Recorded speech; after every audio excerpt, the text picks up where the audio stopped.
What gives Americans hope with all the violence going on? Like, subscribe, share with your friends and family, ding the bell. Jessica in Chicago. Hey, Jessica, what's up? Hi, Tom. You brought me back from despair before. I'm just sick of these white racist killer cops. My heart aches for Dante's family.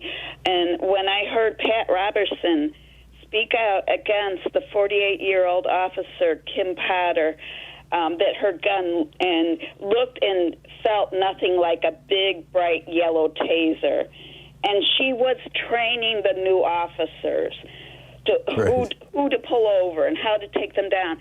It makes me a little hopeful that Pat Roberts spoke out. But the difference between a taser, a yellow bright taser, and a black gun, and what bothers me the most is she goes up to the car window. She sees he has his little boy in the back seat, and she still wants to torture him. She still wants to shoot him in the chest with electrical shocks, and those can kill people as well. And that's her training season. That's her training session for those officers. That upsets me. And she's out on bail, and the protesters, the first 40 protesters were arrested, and then the second night 100 protests were arrested, and Kim Potter is comfy at home. And I believe one other thing, if the Army Lieutenant Lesoro hadn't driven to a well-lit gas station, I believe he would be dead. So I think that these killer cops should only be armed with sedation starting right now. We treat our animals better. We sedate them. We don't shoot them with bullets. So help me come back. I am with you, Jessica. And if cops are to be armed, I think we have to have a smaller percentage of our police officers armed. I think that we need to be breaking up the police forces into different divisions that deal with different types of things more effectively. I think that there are a whole lot of things that we ask police to do that really are no business of police to be doing. And certainly, having a taser available. In fact, I would suggest that the taser be the primary weapon, the thing on the right, on the strong arm side, and your pistol be the other thing. So you have to work to get to the pistol as opposed to work to get to the taser. But what do I know? I mean, our hearts are all aching at the violence today. It just seems like it just never ends. We introduced this program about this particular police violence with another bit of police violence, another killing of an unarmed black man. It is heartbreaking, Jessica. I'm with you. Thank you so much for the call. Bob in Chula Vista, San Diego, California. Hey, Bob, what's up? Hi, Tom. I just really enjoy your show. Just wanted to ask you, given the dark times that we've been through, what gives you, from a progressive standpoint, hope for a better future for our younger generation?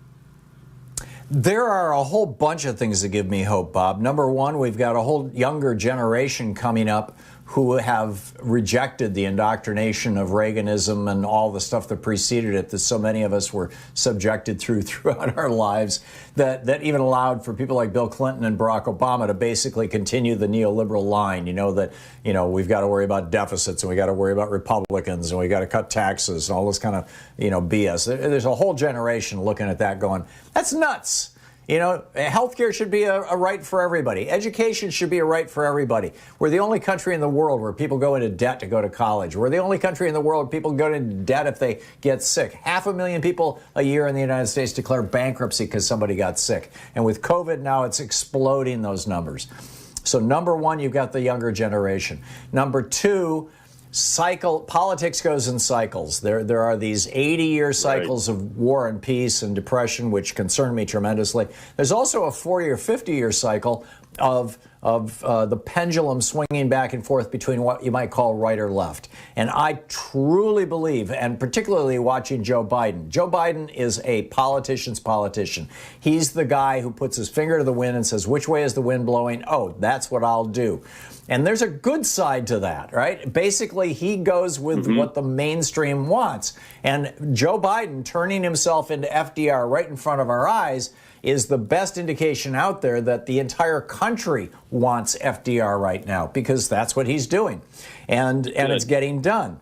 The Republicans, it appears to me, are committing Harry Carey. They're committing political suicide in instance after instance. Their agenda has been revealed.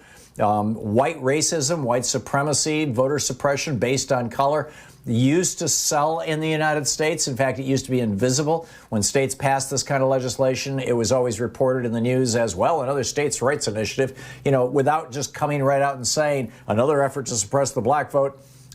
Now they're coming out and saying it.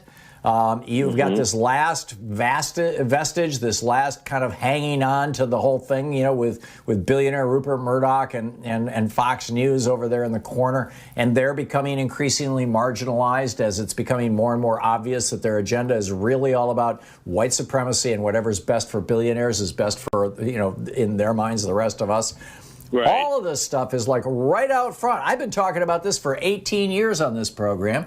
I've been watching this for my whole entire life, the politics of all this, ever since really when I was 16, when I got radicalized, as it were, in politics.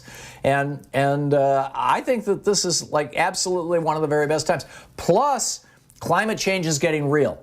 5-10 years ago, you had people going, oh, climate change, oh, yeah. You can't say that storm had to do with that, or you can't say that drought had to do with that.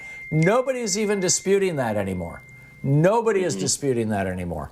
So, I think that these are all things that I'm frankly very optimistic about. I am concerned about how far climate change has gone. I am concerned about how far the right wing has gotten. I am concerned about, right-wing political violence and racism in America.